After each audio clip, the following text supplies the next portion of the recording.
Welcome to semester 2 BSc Complementary Electronics class. Today we see class number 14, that is photo multiplier tube. BSc Physics Main semester 2 Complementary Electronics class, and the chapter is optoelectronic device, and today we see photo multiplier tube. Photo multiplier tube ഒറ്റ വാക്കായിട്ട് എഴുതാം, അല്ലെങ്കിൽ ഒരു ചെറിയ space കൊടുത്ത് എഴുതാം. Photo multiplier tube. Photo multiplier tube ഇങ്ങനെ ഒറ്റ വാക്കിൽ എഴുതാവുന്നതാണ്. What is a photo multiplier tube? In low light situations, വളരെ കുറച്ച് ലൈറ്റുള്ള കേസുകളിൽ, ഈ low light situations there may not be enough electromagnetic radiation for a photodiode array to work properly, because the converted electrical signal can be too weak. In these situations, a photo multiplier tube is used in order to convert a low amount of electromagnetic radiation into a strong electrical signal. You understand what is written here? In low light situations, there may not be enough electromagnetic radiation for a photodiode array to work properly, because the converted electrical signal can be too weak. In these situations, a photomultiplier tube is used in order to convert a low amount of electromagnetic radiation into a strong electrical signal. അതായത് പലപ്പോഴും നമുക്ക് ഈ ലൈറ്റിനെ electricity ആയിട്ട് convert ചെയ്യേണ്ടതായി വരും.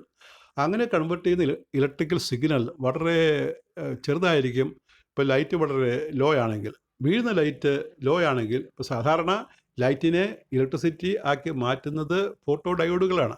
അപ്പോൾ photo ഡയോഡുകളിൽ സാമാന്യം നല്ല ലൈറ്റ് വീണാൽ ശരിക്കുള്ളൊരു കറണ്ട് കിട്ടുകയുള്ളൂ. എന്നാൽ ചില കേസിൽ ലൈറ്റ് വളരെ ലോ ആയിരിക്കും. അത്തരം ലോ ലൈറ്റ് വരുന്ന കേസിൽ സാമാന്യം ഭേദപ്പെട്ട കറണ്ട് കിട്ടാനായിട്ടാണ് നമ്മൾ ഈ ഫോട്ടോ മൾട്ടിപ്ലയർ ട്യൂബ് ഉപയോഗിക്കുന്നത്. ഇപ്പോൾ ഫോട്ടോ ഡയോഡിൻ്റെ പ്രിൻസിപ്പിൾ തന്നെ അതിനകത്തൊരു അഡീഷണൽ ഒരു സെക്കൻഡറി എമിഷൻ എന്നുള്ള ഒരു പ്രിൻസിപ്പിൾ കൂടി ഉപയോഗിക്കാറുണ്ട്. എന്താണ് ഈ ഫോട്ടോ ഇലക്ട്രിക് എമിഷൻ, എന്താണ് പ്രൈമറി എമിഷൻ അല്ലെങ്കിൽ സെക്കൻഡറി എഡിഷൻ, നിങ്ങൾ പഠിച്ചിട്ടുള്ളതാണ്. പ്രൈമറി എഡിഷൻ അല്ലെങ്കിൽ ഫോട്ടോ ഇലക്ട്രിക് എമിഷൻ എന്ന് പറഞ്ഞാൽ മെറ്റൽ സർഫസിൽ ഈ ലൈറ്റ് വീണാൽ ഇലക്ട്രോൺസ് ഉണ്ടാകുന്നതാണ് പ്രൈമറി എമിഷൻ. മെറ്റൽ സർഫസിൽ ലൈറ്റ് വീണാൽ ഇലക്ട്രോൺസ് ഉണ്ടാകുന്നതിന് പ്രൈമറി എമിഷൻ എന്ന് പറയും. നേരെ മറിച്ച് ഈ മെറ്റൽ സർഫസിൽ തന്നെ ഇലക്ട്രോൺസ് വീണാൽ കൂടുതൽ ഇലക്ട്രോൺസ് ഉണ്ടാകും. മെറ്റൽ സർഫസിൽ ഇലക്ട്രോൺസ് വീണാൽ ഫർദർ നമ്പർ ഓഫ് ഇലക്ട്രോൺസ് ഉണ്ടാകും. അങ്ങനെ കൂടുതൽ ഇലക്ട്രോൺസ് ഉണ്ടാകുന്ന അത്ര എമിഷനെ വിളിക്കുന്ന പേര് സെക്കൻഡറി എമിഷൻ. അപ്പോൾ പ്രൈമറി എമിഷനും സെക്കൻഡറി എമിഷനും ഫോട്ടോ ഇലക്ട്രിക് എമിഷനും സെക്കൻഡറി എമിഷനും ഒരുമിച്ച് എംപ്ലോയ് ചെയ്യുന്ന ഡിവൈസാണ് ഈ ഫോട്ടോ മൾട്ടിപ്ലയർ ട്യൂബ്. എങ്ങനെയാണെന്ന് നോക്കുക. അപ്പോൾ അത് വർക്ക് ചെയ്ത് കഴിഞ്ഞാൽ നമുക്ക് ചെറിയ ലൈറ്റ് പോലും വലിയ കറണ്ടാക്കി മാറ്റിയെടുക്കുക. ഈ low light situations there may not be enough electromagnetic radiation for a photodiode array to work properly, because the converted electrical signal can be too weak. In these situations, a photomultiplier tube is used to convert a low amount of electromagnetic radiation into a strong electrical signal. Electric or electrical. അപ്പോൾ അതിൻ്റെ ഒരു പടം ഇതാണ്. ഒരു photo multiplier ട്യൂബിൻ്റെ പടം വരച്ച് കൊടുത്തിരിക്കുകയാണ്. അത് നീറ്റായിട്ട് വരയ്ക്കണം. ആദ്യത്തേതാണ് ആ ഫോട്ടോ സെൻസിറ്റീവ് കാഥോഡ്. അവിടെയാണ് ലൈറ്റ് വന്ന് വീഴുന്നത്. ആ വളഞ്ഞ ആരോ കാണുന്ന ലൈറ്റാണ്. ഉടനെ അവിടെ നിന്ന് ഇലക്ട്രോൺസ് ഉണ്ടാകും. ആ ഇലക്ട്രോൺസ് ചെന്ന് വീഴുന്നത് ആ ഒരു ഡൈനോഡിലാണ്. ആ ഡൈനോഡ് നമ്മുടെ ഒരു കോൺകേവ് ഷേപ്പിലാണ് വരച്ചിരിക്കുന്നത്. അത് പിന്നെ സ്ട്രെയിറ്റ് ആയിട്ട് വരയ്ക്കാം. അവിടെ നിന്ന് വീഴും. അപ്പോൾ ആ ചെന്ന് വീഴുന്നത് ഇലക്ട്രോൺസ് ആണ്. അപ്പോൾ ആ ഇലക്ട്രോൺസ് ഡൈനോഡിൽ വീണ് കഴിഞ്ഞാൽ ഡൈനോഡിൽ നിന്ന് സ്പെല്ലിൽ നമുക്ക് ഡൈനോഡിൽ DYNODES ഡൈനോഡ്സ്, നമ്പർ ഓഫ് ഡൈനോഡ്സ്. അപ്പോൾ അതിൽ നിന്ന് ഒരിടത്തെ വീണാൽ അതിൽ നിന്ന് കൂടുതൽ ഇലക്ട്രോൺസ് 2 ലൈനാണ് വരച്ചിരിക്കുന്നത്. അതുകൊണ്ട് മറ്റൊരു ഡൈനോഡിൽ വീണാൽ 4 ലൈനാണ് അങ്ങോട്ട് പോകുന്നത്. എന്ന് പറഞ്ഞാൽ 1 2 ആകും, 2 4 ആകും, 4 8 ആകും. ഈ 2 4 എന്നുള്ളത് ഒരു കണക്ക് പറഞ്ഞതേ ഉള്ളൂ. ഒരു ഇലക്ട്രോൺ വീണ് ചിലപ്പോൾ 1000 കണക്കിന് ഇലക്ട്രോൺസ് ഉണ്ടാകും. അവ വീണ് കഴിഞ്ഞാൽ പിന്നെ 14 കണക്കിന് ഇലക്ട്രോൺസ് ഉണ്ടാകും. അങ്ങനെ വീഴുന്ന അവസാനം ഒരു നമ്പർ ഓഫ് ഡൈനോഡ് കഴിഞ്ഞാൽ അത് ആനോഡിൽ പതിക്കും. അങ്ങനെ ഒരു സ്ട്രോങ് കറണ്ട് ഉണ്ടാകും. ഇതാണ് ഡിവൈസ്. അപ്പോൾ ഡൈനോഡെല്ലാം നീളത്തിൽ അറിഞ്ഞിരിക്കുകയാണ്. ഓരോ ഡൈനോഡിലും ഇലക്ട്രോൺസ് വന്ന് വീഴുമ്പോൾ പിന്നെ എമിറ്റ് ചെയ്യുന്നത് കൂടുതൽ നമ്പർ ഇലക്ട്രോൺസ് ആണ്. അവസാനം സ്ട്രോങ് കറണ്ട് ഉണ്ടാകും. അപ്പോൾ അതിന് മാറി മാറി പൊട്ടൻഷ്യൽ കൊടുക്കണം. അങ്ങനെ മാറി മാറി പൊട്ടൻഷ്യൽ കൊടുക്കുന്ന ഒരു ഡിവൈസാണ് നമ്മുടെ ടെക്സ്റ്റ് ബുക്കിനകത്ത്, തെരാജയുടെ ടെക്സ്റ്റ് ബുക്കിനകത്തുള്ളത്. ആ പടാണ് ഈ കൊടുത്തിരിക്കുന്നത്. നോക്കി, ഇവിടെ ഡൈനോഡ് തന്നെയാണ് കാണിച്ചിരിക്കുന്നത്. ഇതൊരു സർക്കുലർ സിലിണ്ടറിക്കൽ വെസലാണ്. ആ താഴെ ലെഫ്റ്റിൽ കാണുന്നതാണ് കാഥോഡ്. ആ കാഥോഡ് ലൈറ്റ് വന്ന് വീഴുന്നതാണ് കാണുന്നത്. അവിടെ ഇലക്ട്രോൺസ് ഉണ്ടായി മുകളിലത്തെ ഫസ്റ്റ് ഡൈനോഡിൽ വീഴും. ഫസ്റ്റ് ഡൈനോഡിന് താഴെ ഹോറിസോണ്ടായിട്ട് സെക്കൻഡ് ഡൈനോഡിൽ വീഴും, സെക്കൻഡ് ഡൈനോഡ് തേർഡ് ഡൈനോഡിൽ വീഴും. അപ്പോൾ ആ ഒരു ഇലക്ട്രോൺ പല ഇലക്ട്രോൺസായി വീണ്ടും ഒരു ഇലക്ട്രോൺ 4 ഇലക്ട്രോണായി, 4 ഇലക്ട്രോൺ 8 ഇലക്ട്രോണായി അങ്ങനെ വരുന്നതാണ്. പിന്നെ നമ്മൾ ഇലക്ട്രോൺ കൂട്ടി വരക്കുന്നില്ല, സ്ട്രെയിറ്റ് ലൈനാണ് വരക്കുന്നത്. അത് പിന്നെ അടുത്ത ഡൈനോഡിൽ വീണും. അങ്ങനെ final dynode, number of dynode ഈ സിലിണ്ടറിക്കൽ വെസലിനകത്ത്, ഗ്ലാസ് വെസലിനകത്ത് അടഞ്ഞിരിക്കുകയാണ്. അവസാനം അത് ആനോഡിൽ പതിക്കുന്ന സ്ട്രോങ് കറണ്ട് ആകും. അപ്പോൾ കൂടുതൽ ഉണ്ടാകുന്ന ഇലക്ട്രോൺസിനെ അട്രാക്ട് ചെയ്യാനായിട്ട് നമുക്കൊരു പൊട്ടൻഷ്യൽ കൊടുക്കണം, ഒരു പോസിറ്റീവ് പൊട്ടൻഷ്യൽ കൊടുക്കണം. ആ പോസിറ്റീവ് പൊട്ടൻഷ്യൽ ഡിവൈഡറാണ് ആ സൈഡിൽ കാണിച്ചിരിക്കുന്നത്.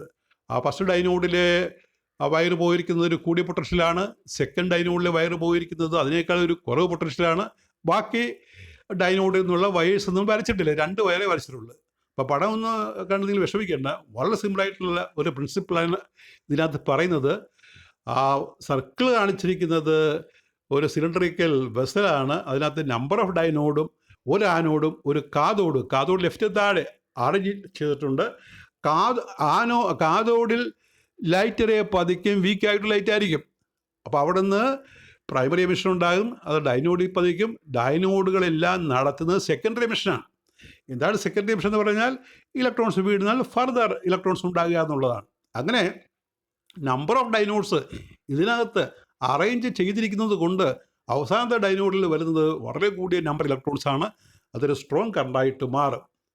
അപ്പോൾ ഓരോ ഡൈനോഡിനും നമുക്ക് ഒരു വേരിയിങ് പൊട്ടൻഷ്യൽ കൊടുക്കണം. ആ വേരിയിങ് പൊട്ടൻഷ്യലാണ് നമ്മൾ സൈഡിൽ ഒരു പൊട്ടൻഷ്യൽ ഡിവൈഡർ അറേഞ്ച് ചെയ്ത് കാണിച്ചിരിക്കുന്നത്.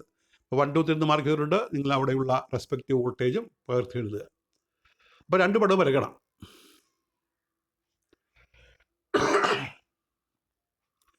അപ്പോൾ എന്താണ് ഫോട്ടോ മൾട്ടിപ്ലർ ട്യൂബ്?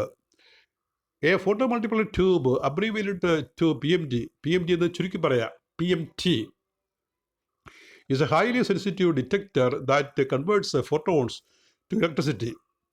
ഇപ്പോൾ ഫോട്ടോൺസിലെ ലൈറ്റിനെ ഇലക്ട്രിക്കൽ എനർജിയാക്കി മാറ്റുന്ന ഡിവൈസ് അതാണ് PMT, ഫോട്ടോ മൾട്ടിപ്ലയർ ട്യൂബ്. അപ്പോൾ ഫോട്ടോ ഡയോഡ് ചെയ്യുന്ന ജോലി, both PMT and photo diode arrays work as detectors of light because of the photoelectric effect. The photoelectric effect is when electrically charged particles known as electrons are dislodged from material that absorbs light. Light വീണാൽ electrons പുറത്തേക്ക് വിടുന്നതിനെയാണ് photo electric effect എന്ന് പറയുന്നത്. അത് ഇതിനകത്ത് ഈ കാതോടാണ് കാണിക്കുന്നത്. പിന്നെയാണ് dynode action വരുന്നത്. Dynode action dislodged, emitted from the material that absorbs electromagnetic radiation or photons. Electromagnetic റേഡിയേഷൻ്റെ കണികയാണ് ഫോട്ടോൺ എന്ന് വിളിക്കുന്നത്. After the electrons are dislodged, emitted, these electrons are amplified through dynodes. Dynodes are electrodes that operate within a vacuum which will amplify the electrical signal. The initial electron dislodges, emits എന്നുള്ള വാക്ക് ഉപയോഗിച്ചാൽ മതി, emits എന്ന് എഴുതിയാൽ മതി. Dislodges, ഈ ഡിസ്ലോഡ്ജ് എന്നുള്ള വാക്ക് പ്രയാസമാണെങ്കിൽ emits more electrons by striking the dynode surface, increasing the electrical signal. The construction of the PMT can be the construction of the PMT can determine how much of the electrical signal can be produced. എത്രമാത്രം electrical signal ഉണ്ടാകുമെന്നുള്ളത് ഇതിൻ്റെ നിർമ്മിതി, ഈ PMTയുടെ നിർമ്മിതി ഉപയോഗിച്ച് നമുക്ക് നിർണ്ണയിക്കാം. Applications ഇത് എവിടെയെല്ലാം ഉപയോഗിക്കാറുണ്ട്? In television, in flow cyclometer, in blood inspecting device, in hygiene monitors, in portable survey meter. Portable survey meter ഉപയോഗിക്കാറുണ്ട്.